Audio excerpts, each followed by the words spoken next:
একদিন মাটির ভিতরে হবে ঘর মন আমার, কেন বাঁধ বাড়ি ঘর।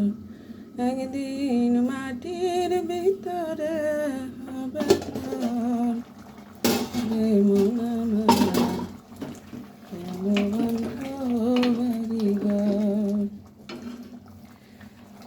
মানুষ আজকে মরলে কালকে 2 দিন, এই দেহটার কোনো দাম নাই। আত্মীয় স্বজনও মনে রাখবে না 2 দিনের বেশি। তাই মানুষ কত কিছুই করে দুনিয়ায় থাকতে। আসসালামু আলাইকুম ফেসবুক ফ্যামিলি, আপনারা কেমন আছেন? আলহামদুলিল্লাহ আমিও মোটামুটি ভালো আছি।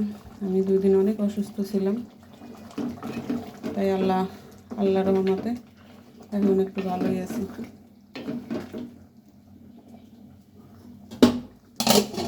সবাই ভালো থাকবেন, আমার জন্য দোয়া করবেন। আল্লাহ হাফেজ।